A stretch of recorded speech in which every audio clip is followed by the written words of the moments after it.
नमस्कार दोस्तों। आज मैं आपको आंवला नवमी की कहानी सुनाने जा रही हूँ। ये कहानी व्रत के समय कहीं और सुनी जाती है। नवमी के दिन एक सेठ ब्राह्मणों को आंवले के पेड़ के नीचे बैठाकर भोजन कराया करते थे। साथ ही उन्हें सोना भी दान किया करते थे। ये देखकर सेठ के पुत्रों को बिल्कुल भी अच्छा नहीं लगता था और वो अपने पिता से बहुत झगड़ा किया करते थे। रोज रोज की लड़ाई झगड़ों से तंग आकर वह सेठ दूसरे गांव में रहने चला गया। जीवन बिताने के लिए उसने वहां एक दुकान लगाई। उसी दुकान के आगे सेठ ने एक आंवले का पेड़ भी लगाया। कृपा कुछ ऐसी हुई कि उसकी दुकान खूब चलने लगी। यहाँ भी उसने अपना नियम नहीं छोड़ा। वह आंवला नवमी का व्रत पूजन करता था और ब्राह्मणों को भोजन कराकर दान देता था। वहीं दूसरी ओर सेठ के पुत्रों का व्यापार ठप हो गया। उनके बेटों को समझ आने लगा कि वो अपने पिता के भाग्य से ही खाते थे। तब अपनी गलती समझकर वे अपने पिता के पास गए और अपनी गलती की माफी मांगने लगे। फिर पिता के कहे अनुसार उन्होंने भी आंवले के पेड़ की पूजा करनी शुरू कर दी और दान भी करने लगे। इस व्रत के प्रभाव से सेठ के बेटों के घर पहले की तरह खुशहाली आ गई। काशी नगरी में एक निसंतान धर्मात्मा और दानी वैश्य रहता था। एक दिन वैश्य की पत्नी से एक पड़ोसन कहने लगी कि अगर तुम किसी पराये बच्चे की बलि भैरव बाबा के नाम से चढ़ा दो तो तुम्हें पुत्र प्राप्ति हो जाएगी। ये बात जब वैश्य को पता चली तो उसने साफ मना कर दिया, लेकिन उसकी पत्नी अवसर की तलाश में लगी रही। एक दिन एक कन्या को उसने कुएं में गिराकर भैरव देवता के नाम पर बलि दे दी। इस हत्या का परिणाम विपरीत हुआ। लाभ की बजाय उसके पूरे बदन में कोढ़ हो गया और लड़की की प्रेतात्मा उसे सताने लगी। वैश्य के पूछने पर उसकी पत्नी ने सारी बात सच सच बता दी। तब वैश्य बोला कि गोवध, ब्राह्मणवध तथा बालवध करने वाले के लिए इस संसार में कहीं कोई जगह नहीं है। इसलिए तू गंगा तट पर जाकर भगवान का भजन कर और गंगा स्नान कर, तभी तू इस कष्ट से मुक्ति पा सकती है। अब वैश्य की पत्नी गंगा किनारे रहने लगी।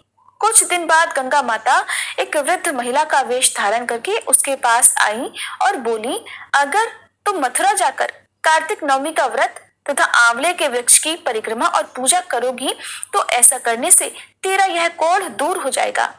वृद्ध महिला की बात सुनकर और उसकी बात मानकर वैश्य की पत्नी अपने पति से आज्ञा लेकर मथुरा जाकर विधि विधान से आंवले का व्रत करने लगी। ऐसा करने से वह भगवान की कृपा से दिव्य शरीर वाली हो गई और फिर उसे सुंदर पुत्र रत्न की भी प्राप्ति हुई।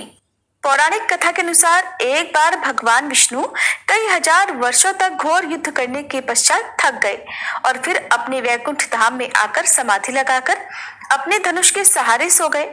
उसी समय देवताओं की यज्ञ करने की योजना चल रही थी। सो वे सभी भगवान विष्णु से मिलने ब्रह्मा जी और शिव जी सहित वैकुंठ आए।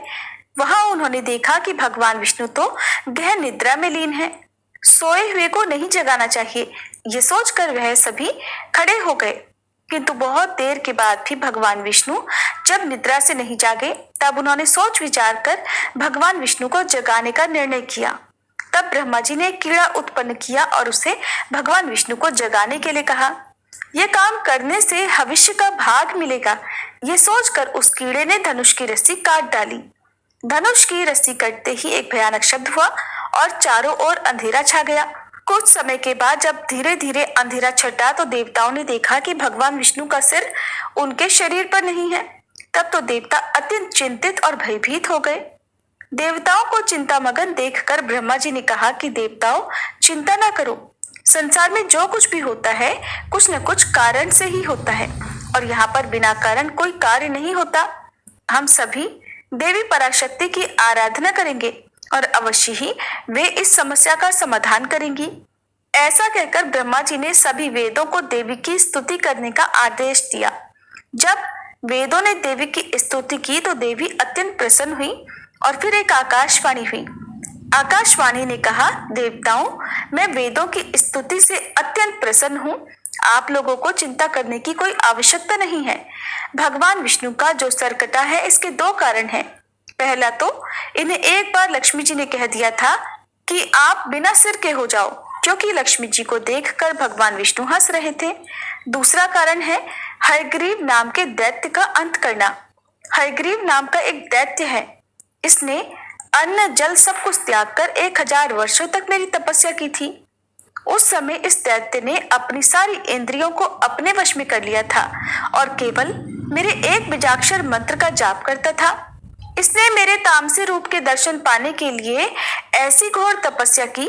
तब मैं पराशक्ति ही अपने तामसी रूप से इस दैत्य के सामने प्रकट हुई थी। देवी को अपने सामने प्रकट हुआ देखकर ये दैत्य अत्यंत प्रसन्न हुआ और उठकर खड़ा हो गया। वह मेरे उस रूप की परिक्रमा करने लगा और मेरी स्तुति की।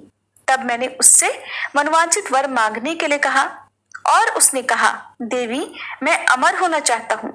उसकी बातें सुनकर मेरी उस तामसी शक्ति ने कहा कि दैत्यराज, संसार में सभी की मृत्यु होनी है और यही संसार का नियम है। मैं इस नियम को भंग नहीं कर सकती, इसलिए तुम सोच समझकर कोई और वरदान मांगो। और फिर उसके बाद उस दैत्य ने मुझसे वर मांगा कि मेरी मृत्यु केवल भगवान हयग्रीव के द्वारा ही हो। तब मैंने ही उसे ऐसी मनवांछित मृत्यु प्राप्त करने का वरदान दे दिया था। उसी समय वह दैत्य अपने बल के घमंड में आकर ब्राह्मणों, देवताओं और साधु जनों को पीड़ित कर रहा है और सभी को इस दैत्य के आतंक से मुक्त कराने के लिए भगवान विष्णु का हयशीर होना आवश्यक है। इसीलिए आज इनका सिर कट गया है। ब्रह्मा जी, आप एक घोड़े का सिर काटकर श्री विष्णु जी के शरीर पर लगा दीजिए। इससे उनका हयग्रीव अवतार होगा और वे उस हयग्रीव दैत्य का अंत कर देंगे। इतना कहकर देवी अंतर ध्यान हो गई। इसके बाद देवी के आदेशानुसार ब्रह्मा जी ने अपनी तलवार से घोड़े का सिर काटकर उसे भगवान विष्णु के शरीर पर लगा दिया और उसी क्षण भगवान विष्णु उठकर खड़े हो गए। इस तरह भगवान विष्णु का हयग्रीव अवतार हुआ और तब हयग्रीव स्वरूप भगवान विष्णु और हयग्रीव नाम के उस दैत्य में भयंकर युद्ध छिड़ गया। उसको मारना इतना आसान नहीं था। तब भगवान विष्णु ने बहुत लंबे समय तक उसके साथ युद्ध किया। बाद में देवी जगदम्बा के वरदान अनुसार भगवान हयग्रीव के हाथों उसका अंत हो गया। एक और कथा के अनुसार एक बार हयग्रीव नाम के दैत्य ने वेदों को चुराकर सागर की अथाह गहराई में छुपा दिया। तब भगवान विष्णु ने मत्स्य रूप धारण करके वेदों को प्राप्त किया और उन्हें पुनः स्थापित किया। एक बार श्री ब्रह्मा जी की असावधानी के कारण एक बहुत बड़े दैत्य हयग्रीव ने वेदों को चुरा लिया। वेदों को चुरा लिए जाने के कारण ज्ञान लुप्त हो गया। चारों ओर अज्ञानता का अंधकार फैल गया और पाप तथा अधर्म का चहुं ओर बोलबाला हो गया। तब भगवान विष्णु ने धर्म की रक्षा के लिए मत्स्य रूप धारण करके हयग्रीव का वध किया और वेदों की रक्षा की। कल्पांत के पूर्व एक पुण्यात्मा राजा तप कर रहा था। उस राजा का नाम सत्यव्रत था। सत्यव्रत पुण्यात्मा तो थे ही, बड़े उदार हृदय के भी थे। प्रभात का समय था, सूर्योदय हो चुका था। सत्यव्रत कृतमाला नदी में स्नान कर रहे थे।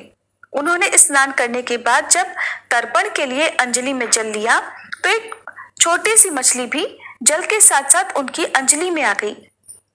राजा सत्यव्रत ने मछली को नदी के जल में छोड़ दिया। तब मछली बोल उठी, राजन, जल के बड़े बड़े जीव छोटे छोटे जीवों को मारकर खा जाते हैं। अवश्य ही कोई बड़ा जीव मुझे भी मारकर खा जाएगा। आप कृपा करके मेरे प्राणों की रक्षा कीजिए। सत्यव्रत के हृदय में दया उत्पन्न हो उठी। उन्होंने मछली को जल से भरे हुए अपने कमंडलू में डाल लिया। तभी एक आश्चर्यजनक घटना घटी। एक ही रात में मछली का शरीर इतना बढ़ गया कि कमंडल उसके रहने के लिए छोटा पड़ने लगा। दूसरे दिन मछली सत्यव्रत से बोली, राजन, मेरे रहने के लिए कोई दूसरा स्थान ढूंढिए, क्योंकि मेरा शरीर बढ़ गया है। मुझे घूमने फिरने में बड़ा कष्ट होता है। राजा सत्यव्रत ने मछली को कमंडलू से निकालकर पानी से भरे हुए एक बड़े मटके में रख दिया। यहाँ पर भी मछली का शरीर रात भर में ही मटके में इतना बढ़ गया कि अब तो मटका भी उसके रहने के लिए छोटा पड़ गया। दूसरे दिन मछली फिर से राजा सत्यव्रत से बोली, राजन, मेरे रहने के लिए कहीं और प्रबंध कीजिए, क्योंकि मटका भी मेरे रहने के लिए छोटा पड़ रहा है। तब राजा ने मछली को निकालकर एक सरोवर में डाल दिया, किंतु सरोवर भी मछली के लिए छोटा पड़ गया। इसके बाद राजा ने मछली को नदी और उसके बाद फिर समुद्र में डाल दिया। समुद्र में डालते ही आश्चर्य हुआ। समुद्र में भी मछली का शरीर इतना अधिक बढ़ गया कि मछली के रहने के लिए वह स्थान भी छोटा पड़ गया। समुद्र भी मछली के रहने के लिए छोटा हो गया। ये देखकर मछली फिर से सत्यव्रत से बोली, राजन, ये समुद्र भी अब मेरे रहने के लिए पर्याप्त नहीं है। कृपया मेरे रहने की व्यवस्था कहीं और कीजिए। अब तो राजा आश्चर्यचकित हो उठे। उन्होंने ऐसी मछली आज तक कभी नहीं देखी थी। तब वह विस्मय भरे स्वर में बोले कि मेरी बुद्धि को विस्मय के सागर में डुबोने वाले आप हैं कौन, कृपया करके बताइए। तब मत्स्य रूपधारी श्री हरि ने उत्तर दिया, राजन, हयग्रीव नामक दैत्य ने वेदों को चुरा लिया है। जगत में चारों ओर अज्ञान और अधर्म का अंधकार फैला हुआ है। मैंने हयग्रीव को मारने के लिए ही मत्स्य का रूप धारण किया है। आज से 7वें दिन पृथ्वी प्रलय के चक्र में फट जाएगी। समुद्र उमड़ उठेगा, भयानक वृष्टि होगी, सारी पृथ्वी पानी में डूब जाएगी। जल के अतिरिक्त कहीं और कुछ भी नहीं दिखाई देगा। आपके पास तब एक नाव पहुंचेगी। आप सभी अनाजों और औषधियों के बीजों को लेकर सप्तऋषियों के साथ नाव में बैठ जाइएगा। मैं उसी समय आपको फिर से दिखाई पड़ूंगा और आपको आत्म तत्व का ज्ञान प्रदान करूंगा। राजा सत्यव्रत उसी दिन से श्री हरि का स्मरण करते हुए प्रलय की प्रतीक्षा करने लगे। ठीक 7वें दिन प्रलय का दृश्य उपस्थित हो उठा। समुद्र भी उमड़कर अपनी सीमाओं से बाहर बहने लगा। भयानक वर्षा होने लगी। देखते ही देखते थोड़ी ही देर में सारी पृथ्वी पर चारों ओर जल ही जल हो गया और संपूर्ण पृथ्वी जल में समा गई। ठीक उसी समय एक नाव दिखाई पड़ी। राजा सत्यव्रत सप्तऋषियों के साथ उस नाव पर सवार हो गए और उन्होंने नाव के ऊपर संपूर्ण अनाजों और औषधियों के बीज भी भर लिए। अब नाव प्रलय के सागर में तैरने लगी। प्रलय के उस सागर में नाव के अलावा कहीं और कुछ भी दिखाई नहीं दे रहा था। सहसा मत्स्य रूपी भगवान प्रलय के सागर में दिखाई पड़े। राजा सत्यव्रत और सप्तऋषिगण मत्स्य रूपी भगवान की प्रार्थना करने लगे। भगवान से आत्मज्ञान पाकर सत्यव्रत का जीवन धन्य हो उठा और वे जीते जी ही जीवन मुक्त हो गए।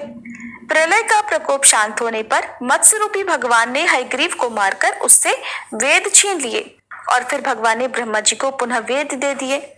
इस प्रकार भगवान ने मत्स्य रूप धारण करके वेदों का उद्धार तो किया ही, साथ ही संसार के प्राणियों का भी अमिट कल्याण किया।